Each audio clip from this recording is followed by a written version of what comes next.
दोस्तों हम फिर से लेकर आ चुके हैं आप लोगों के लिए सुबह की सभी ताजा और बड़ी खबरें। फटाफट अंदाज में एक एक कर बताएंगे आपको आज देश और दुनिया से क्या बड़ी खबरें निकलकर सामने आ रही हैं।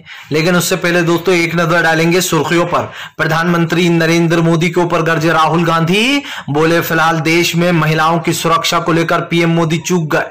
महिलाओं की सुरक्षा नहीं, लेकिन दोस्तों आप समझिए गौ हत्या पर एक्टिव रहती है मोदी सरकार, इसके बारे में आपको बताएंगे। वहीं पर अगली बड़ी खबर में हम आपको बताएंगे कन्हैया कुमार का बीजेपी के ऊपर बड़ा हमला, बोले लोगों के पास डिग्रियां तो हैं लेकिन नौकरियां नहीं।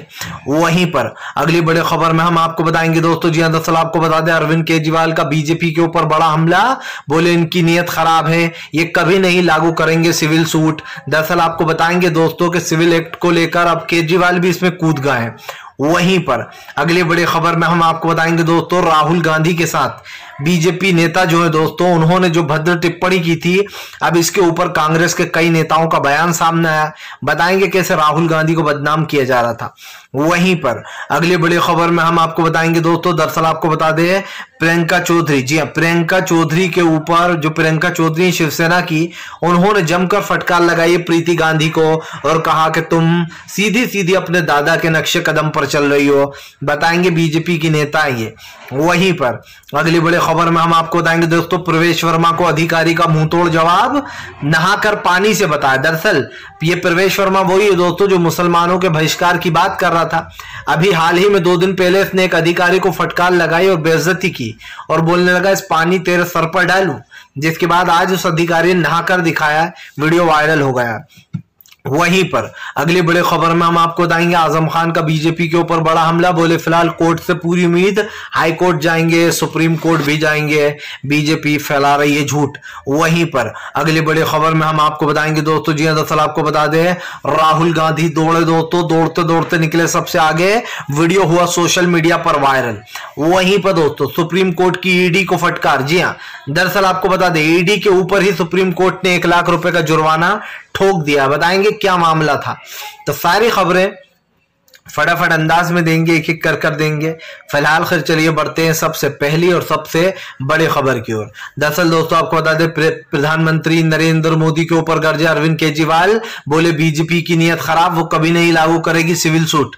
दरअसल दोस्तों आपको पता होगा बीजेपी ने एक और नया शगुफा छोड़ दिया है और अब फिर से हिंदू मुसलमान करने के लिए दोस्तों बीजेपी जो है वो सिविल सूट का सहारा ले रही है। अरविंद केजरीवाल ने बीजेपी के ऊपर हमला बोलते हुए कहा कि यूनिफॉर्म सिविल कोड कभी बीजेपी लागू नहीं करेगी, क्योंकि ये सब कुछ वो चुनाव के लिए कर रही है। लेकिन दोस्तों आप समझिए इसमें ये कम समझ में आ रहा है कि अरविंद केजरीवाल बीजेपी पर निशाना साध रहा है, बल्कि केजरीवाल खुद भी चाहते हैं दोस्तों कि ये यूनिफॉर्म सिविल कोड लागू हो जाए। जबकि दोस्तों आप खुद जानते हैं कि भारत एक जो है यहाँ पर लोकतांत्रिक देश है और लोकतांत्रिक देश में दोस्तों सबको अपना अपना हक है, जो चाहे वो पहन सकता है। लेकिन जानबूझकर दोस्तों अब हिंदू मुस्लिम करने के लिए, खास कर गुजरात में दोस्तों क्योंकि वहां पर चुनाव आ रहा है, हिंदू मुस्लिम करने के लिए यूनिफॉर्म सिविल कोड लागू करने की बात की जा रही है। और अब इस चीज के ऊपर अरविंद केजरीवाल ने बीजेपी को घेर लिया। उनका कहना है कि बीजेपी कभी भी यूनिफॉर्म सिविल कोड लागू नहीं करेगी, वो ये सब कुछ चुनाव के मद्देनजर कर रही है। अरविंद केजरीवाल ने कहा कि फिलहाल अगर बीजेपी सच में ये सब कुछ लागू करना चाहती है तो हर धर्म के व्यक्ति से बात करना चाहिए और हर धर्म के व्यक्ति से बात कर इसको लागू करना चाहिए। जबकि दोस्तों अरविंद केजरीवाल ये नहीं जानते हैं कि भाई सिविल यूनिफॉर्म की जरूरत क्या है। सबसे पहली बात तो यह है दोस्तों कि यूनिफॉर्म सिविल कोड जो होगा वो बेसिकली दोस्तों हिंदू मुस्लिम में दरार पैदा करेगा, भाईचारे को खत्म करेगा और जानबूझकर बीजेपी ऐसे मुद्दे उठाती है जिसमें दोस्तों हिंदू और मुस्लिम भाइयों का जिक्र हो। आप समझिए देश के भाईचारे को उन्होंने एक तरफ रख दिया है। केजरीवाल भी दोस्तों बीजेपी की राह पर ही है। ये आप समझिए अभी तक क्यों उठ रहा था यूनिफॉर्म सिविल कोड का मुद्दा, जैसे ही गुजरात के चुनाव आए अचानक से बीजेपी ने शगुफे को छोड़ दिया। इससे यह साबित होता है दोस्तों कि बीजेपी उन मुद्दों को उठाती है जिनसे देश में सांप्रदायिकता और नफरत फैले और इसीलिए इस मुद्दे को एक बढ़ावा भी दिया जा रहा है। इसीलिए कहीं ना कहीं इस देश में भाईचारे और प्यार की कमी है। चलिए बढ़ते हैं एक और अगली बिग ब्रेकिंग की तरफ। बता दोस्तों अगली जो बड़ी खबर निकल कर आ रही है, राहुल गांधी का केंद्र सरकार के ऊपर बड़ा हमला, वीडियो हुआ सोशल मीडिया पर वायरल। दरअसल दोस्तों राहुल गांधी ने आप समझिए अपने हाथ में दोस्तों बिल्किस बानो की फोटो लेकर जो कहा वो दोस्तों सुनने लायक है। आप समझिए आम आदमी पार्टी बिल्किस बानो के बारे में बोलने से डरती है। बीजेपी बिल्किस बानो के दोषियों को छोड़कर खुलेआम चुपचाप घूमती है। लेकिन दोस्तों राहुल गांधी वाकई में एक ऐसे नेता है जिन्होंने हिम्मत दिखाई और बिल्किस बानो के समर्थन में बात भी कही। दरअसल वीडियो दोस्तों परसों का है। वीडियो सोशल मीडिया पर तेजी से वायरल हो गया है और इस वीडियो में दोस्तों राहुल गांधी बिल्किस बानो की एक फोटो अपने हाथ में लेकर खड़े हुए हैं, जिसमें दोस्तों लिखा है कि यहाँ पर एक महिला भी है उनके साथ। उन महिला के हाथ में जो तख्ती है उस पर लिखा है कि हमारे देश में गौ हत्या पर तो यानी कि गौ माताओं की तो सुरक्षा की जाती है, लेकिन अफसोस महिलाएं सुरक्षित नहीं है। आप समझिए ये मोदी सरकार के मुंह पर कैसा करारा तमाचा है कि हमारे देश में आप गौ हत्या को तो रोकना चाहते हो, गौ माताओं की सुरक्षा करते हो, लेकिन हमारे देश में दोस्तों आप समझिए असल जो महिलाएं हैं, जो नारी शक्ति कहा जाता है, जिन महिलाओं का सम्मान करना चाहिए, वो दोस्तों बदहाल हैं, बेजार हैं, उनका कोई देखने वाला नहीं है। और इस बात को दोस्तों झुटलाया नहीं जा सकता है कि बीजेपी की सरकार का जो रवैया रहा है, जो एक सोच रही है, वो आपके और हमारे सामने आ ही जाती है। बीजेपी गौ हत्या पर बोलती है, लेकिन एक महिला के 11 आरोपियों को बीजेपी अपनी मर्जी से गुजरात में छुड़वा देती है। भला हो राहुल गांधी का कि उन्होंने इस मैटर पर बोला।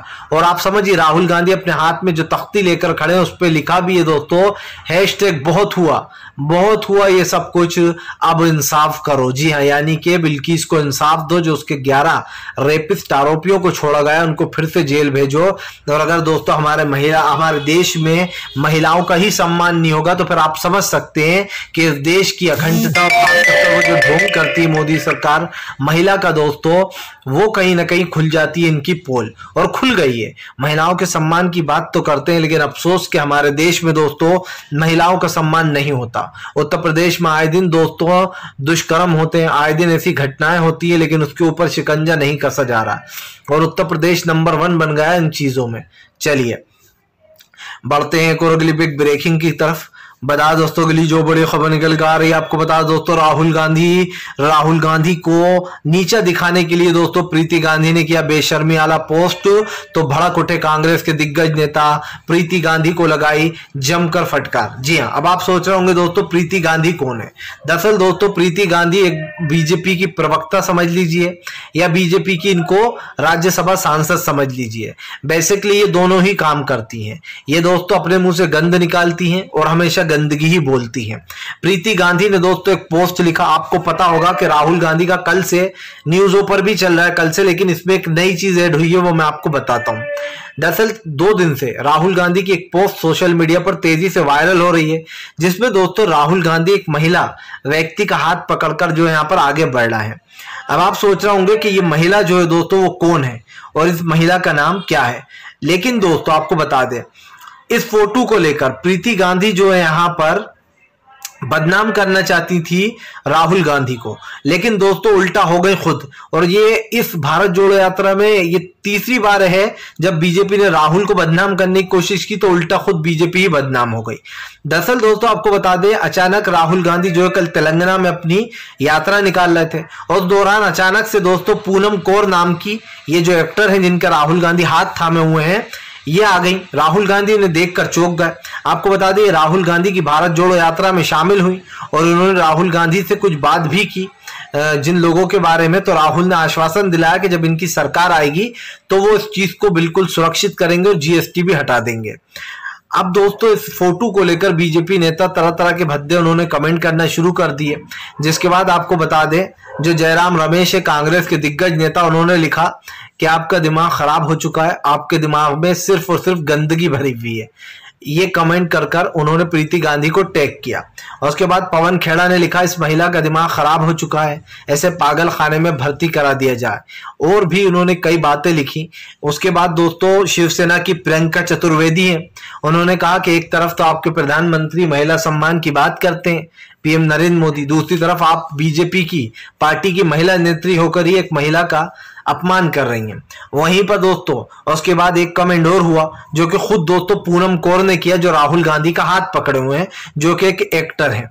आपको बता दें उन्होंने कमेंट करते हुए लिखा कि फिलहाल आपको ये भूलना नहीं चाहिए कि आपके प्रधानमंत्री कहते फिरते हैं कि महिलाओं का सम्मान करो, और आप जो बात बोल रही हैं इससे मेरा सम्मान नहीं हो रहा। आपको बता दें पूनम कौर जो है दोस्तों वो एक एक्टर है। उन्होंने आगे लिखा कि मैं गिरने वाली थी, सर ने मेरा हाथ संभाला और मुझे संभाल लिया। आपको बता दें दोस्तों, आपने भारत जोड़ो यात्रा में देखा होगा राहुल गांधी बच्चों, बूढ़ों, महिलाओं सबके हाथ पकड़कर चल रहे हैं भारत जोड़ो यात्रा में, ये बताने को कि देश जुड़ा हुआ है। लेकिन दोस्तों बीजेपी के नेताओं के दिमाग में गंदगी भरी है, तो उसका क्या किया जा सकता है। चलिए बढ़ते हैं एक और अगली बिग ब्रेकिंग की तरफ। बता दोस्तों अगली जो बड़ी खबर निकल कर आ रही है, आपको बता दोस्तों कन्हैया कुमार का बीजेपी के ऊपर बड़ा हमला। बोले डिग्री तो है लेकिन रोजगार नहीं है। दरअसल दोस्तों आपको बता दें कन्हैया कुमार ने बीजेपी को घेर लिया। कन्हैया कुमार ने बीजेपी के ऊपर हमला बोलते हुए कहा कि देश में युवाओं के पास डिग्रियां तो है लेकिन नौकरियां बिल्कुल नहीं है। कन्हैया यही नहीं रुके। कन्हैया ने कहा कि भारत जोड़ो यात्रा से बीजेपी बौखला उठी है, वो पूछती है कि भारत में क्या जोड़ने निकले हो। कन्हैया ने कहा कि आज जो देश में दूरी बढ़ाई जा रही थी, जो देश में नफरत फैलाई जा रही थी, हम वही हटाने निकले। आपको बता दें कन्हैया कुमार ने कहा कि आज देश में टोपी और तिलक देखकर लोगों के ऊपर हमले किए जाते हैं। दरअसल अब कन्हैया कुमार ने मोदी सरकार पर तंज कसते हुए कहा कि अगर किसी के सर पर टोपी दिख जाती है तो उसको मार मार कर पीट पीट कर उसके हाथ पर तोड़ दिए जाते हैं। आप समझिए दोस्तों, और ऐसे वीडियो तमाम सोशल मीडिया पर तैरते रहते हैं। कन्हैया ने कहा कि आज देश में नफरत फैलाई जा रही है, कोई हम अकेले नहीं है। कन्हैया ने कहा जो भारत जोड़ने निकले। इससे पहले महात्मा गांधी भी लोगों के बीच जाया करते थे। कन्हैया ने कहा कि आज पूरी मीडिया हमारे साथ नहीं है, जितना मीडिया हमारा साथ दे रही है उनका धन्यवाद है जो थोड़ा बहुत दे रही है। लेकिन दोस्तों सच्चाई यही है कि मीडिया गोदी मीडिया में तब्दील हो चुकी है और इसीलिए भारत जोड़ो यात्रा का आह्वान किया गया। कन्हैया ने कहा कि जो लोग राहुल गांधी की छवि बिगाड़ी थी जिन लोगों ने, आज वही फोन लगाकर राहुल गांधी की तारीफ करते हैं कि आप लोग बहुत अच्छा काम कर रहे हो। कन्हैया कुमार ने कहा कि ये सिर्फ भारत जोड़ो यात्रा नहीं है, ये देश में जो दूरी बढ़ रही थी उस दूरियों को दूर करने का एकमात्र स्थान है। कन्हैया ने यह भी कहा कि बीजेपी ने लोगों को बेरोजगारी के दलदल में झंझोर रखा है। कन्हैया ने कहा कि फिलहाल प्रधानमंत्री नरेंद्र मोदी ने लोगों से करोड़ नौकरी देने का वादा किया था कि वह हर साल 1 करोड़ नौकरियां देंगे, लेकिन उन नौकरियों का क्या हुआ। कन्हैया ने कहा कि बीजेपी बहुत झूठ बोलती है, आज देश की अर्थव्यवस्था बिगाड़ने में बीजेपी का हाथ है। आपको बता दोस्तों नोटबंदी और जीएसटी जैसे बड़े फैसलों ने देश को बर्बाद करके रख दिया, लेकिन प्रधानमंत्री ने कभी इन मुद्दों पर बोला नहीं। जाहिर सी बात है अगर किसी मुद्दे पर चर्चा होती है, किसी मुद्दे पर दोस्तों सरकार से बात करने की एक मुहिम छेड़ी जाती है, तो शायद ये जो सरकार है ये पूरी तरीके से दोस्तों अपना हाथ खींच लेती है। जाहिर सी बात है दोस्तों देश में बढ़ती महंगाई, बेरोजगारी, गरीबी जैसे मुद्दों को बीजेपी ने ताक में रख दिया है और देश में भारत जोड़ो यात्रा जो निकाली जा रही है उससे भी इनको प्रॉब्लम है। जाहिर सी बात है आपको लगने लगा है कि राहुल गांधी आपको टक्कर दे रहा है, आपको लगने लगा है कि प्रधानमंत्री नरेंद्र मोदी की टक्कर में आकर राहुल खड़े हो गए। दोस्तों राहुल गांधी की भारत जोड़ो यात्रा ने राहुल गांधी की एक अलग पहचान बना दी है। जो राहुल गांधी की छवि खराब की गई थी दोस्तों, छवि को राहुल ने ऐसे सुधारा है कि बीजेपी सक पका गई है, उसे समझ में नहीं आ रहा वो क्या करे, और इसीलिए कन्हैया कुमार ने बीजेपी को खरी खोटी जमकर सुनाई। चलिए बढ़ते हैं एक और अगली बिग ब्रेकिंग की तरफ। बता दोस्तों अगली जो बड़ी खबर निकल कर आ रही है, आपको बता दोस्तों भारतीय जनता पार्टी को लगा बड़ा झटका। जी दरअसल आपको बता दें आजम खान ने खोला बीजेपी के खिलाफ मोर्चा। दरअसल आजम खान का कहना है कि हमारे ऊपर पहले ही बीजेपी ने कई आरोप लगा रखे, लेकिन हम कोर्ट जाएंगे, हमें कोर्ट से पूरे इंसाफ की उम्मीद है। आजम खान ने कहा कि जिस चीज को हेट स्पीच कहा जा रहा है वो मेरी हेट स्पीच बिल्कुल नहीं है।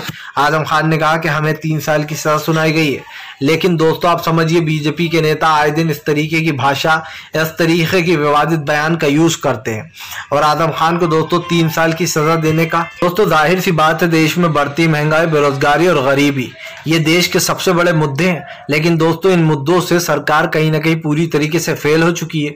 और आज भी दोस्तों, आज हो या कल, ये बात मैं बार बार कहता हूं कि देश की परिस्थितियां बदल चुकी हैं। देश जिन परिस्थितियों से दोस्तों गुजर रहा है वो आपके और हमारे सामने, और इसीलिए दोस्तों प्रधानमंत्री नरेंद्र मोदी जो है वो पूरी तरीके से फेल हो चुके हैं, क्योंकि इस मुद्दे पर बोलने में प्रधानमंत्री को शायद शर्म आती होगी, लेकिन दोस्तों देश के जो मुद्दे हैं उन पर तो बात करना ही होगी। आजम खान के ऊपर तो आप इल्जाम लगा सकते हो, लेकिन आप दोस्तों जिंदाल हुए, नुपुर शर्मा हुई और तमाम वो बीजेपी के नेता जो आए दिन दोस्तों विवादित बयान देते हैं, जिनका बयान दोस्तों सब लोग सुनते हैं और सबको पता भी है, ये बात कोई भूल नहीं सकता है कि प्रधानमंत्री नरेंद्र मोदी ने दोस्तों देश की परिस्थितियों को बिगाड़ दिया है और देश की परिस्थितियां क्या कहती हैं दोस्तों कि प्रधानमंत्री को पूरी तरीके से फेल हो चुके हैं। आज देश में जो हो रहा है दोस्तों वो आपके और हमारे सामने है, और मैं इस मुद्दे को बार बार इसलिए भी बोलता हूं क्योंकि दोस्तों आज देश की परिस्थिति सही नहीं है। आज देश में भाईचारे और प्यार की कमी है, और ये मुद्दा देश के लिए दोस्तों सबसे बड़ा मुद्दा भी बन जाता है। फिलहाल चलिए बढ़ते हैं एक और अगली बिग ब्रेकिंग की तरफ।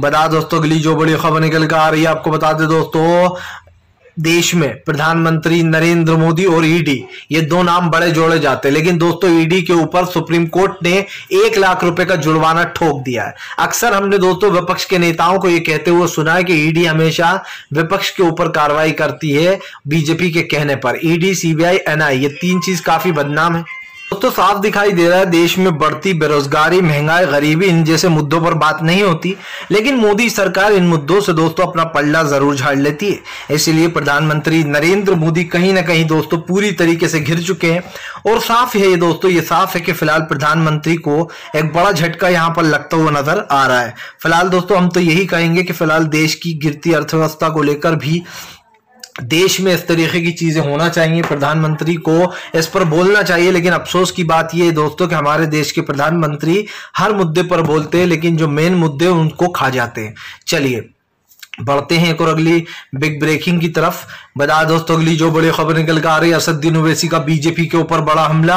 बोले फिलहाल गुजरात के चुनाव को लेकर हो रहा है सिविल कोर्ट। जी अब दरअसल दोस्तों आपको बता दें, अब ओवैसी ने भी सिविल सूट पर सवाल उठा दिए। आपको बताता चलूं दोस्तों, सिविल यूनिफॉर्म को लेकर जो विवाद छिड़ा हुआ है उसको लेकर असदुद्दीन ओवैसी ने बीजेपी के ऊपर हमला बोला। ओवैसी ने कहा कि ये सब कुछ चुनाव को मद्देनजर रखते हुए कर रही है बीजेपी। दरअसल दोस्तों ये मामला गुजरात में ही क्यों हुआ, यूनिफॉर्म सिविल कोड को लेकर अब भयंकर बहस छिड़ गई है, जिसमें बीजेपी के ऊपर ओवैसी ने आरोप लगाते हुए कहा कि ये बीजेपी जानबूझकर कर रही है। ये मुद्दा इतना बड़ा नहीं है, लेकिन इस मुद्दे को बड़ा बनाया जा रहा है। असदुद्दीन ओवैसी ने कहा कि अगर सिविल सूट लागू करना ही था, सिविल यूनिफॉर्म दोस्तों, तो पहले क्यों नहीं किया गया। यूनिफॉर्म सिविल कोड को लेकर दोस्तों सुप्रीम कोर्ट में भी एक याचिका दायर है। आपको बता दें इस मामले को लेकर पहले भी गुजरात सरकार को मुस्लिम समुदाय घेर चुका है, जहां पर यह आरोप लगा था कि फिलहाल मुस्लिमों को टारगेट करने के लिए बीजेपी ये सब कुछ कर रही है। और ये साफ दिखाई दे रहा है दोस्तों कि फिलहाल देश की बिगड़ती अर्थव्यवस्था को लेकर प्रधानमंत्री पूरी तरीके से भिड़ गए हैं। ये बात को दोस्तों आप भी समझ लीजिए कि फिलहाल देश में आज जो हो रहा है इसकी जिम्मेदार सिर्फ और सिर्फ भारतीय जनता पार्टी है। और आज इस देश के बड़े जो मुद्दे हैं, जो मेन मुद्दे हैं दोस्तों, उसमें बीजेपी पूरी तरीके से घिर चुकी है। तो ये कहना गलत नहीं होगा दोस्तों कि प्रधानमंत्री नरेंद्र मोदी और देश में जो इस वक्त माहौल चल रहा है उसको लेकर कहीं ना कहीं देश का एक अलग ही रुख देखने को मिल रहा है, जहां पर प्रधानमंत्री पूरी तरीके से घिर चुके हैं। अब देखना ये भी है दोस्तों कि देश की जो ये हालत हुई है इस वक्त, खास करके देखिए कभी 3 कृषि कानून लाए जाते हैं, कभी मुस्लिमों के लिए CAA लाया जाता है, तो कभी दोस्तों बच्चों को नियंत्रण को लेकर कानून लाया जाता है, कभी लव जिहाद के नाम पर मुसलमानों को परेशान किया जाता है। और इन तमाम मुद्दे हैं दोस्तों जिस पर बीजेपी घिरी हुई है। और यकीन मानिए कि बीजेपी हर एक उस मुद्दे से भागना चाहती है जो मुद्दा नरेंद्र मोदी से जुड़ा हुआ है। फिलहाल हम तो आपसे यही कहेंगे कि अगर आपको दोस्तों भी लगता है कि वाकई में आज इस देश की सरकार दोस्तों सांप्रदायिकता और नफरत को बढ़ावा देती है, तो इसके खिलाफ कम से कम दोस्तों आप विपक्ष का साथ दीजिए। इसलिए दीजिए कि दूसरी पार्टी जीतेगी तो कम से कम देश में ये सब कुछ नहीं होगा। हम ये नहीं कहते कि आप किसी एक पार्टी को वोट दो, जिसको आपको अच्छा लगे आप उसको वोट दीजिए, लेकिन कम से कम बीजेपी को तो मत ही दीजिए, क्योंकि बीजेपी देश में क्या कर रही है ये सबको दिखाई दे रहा है।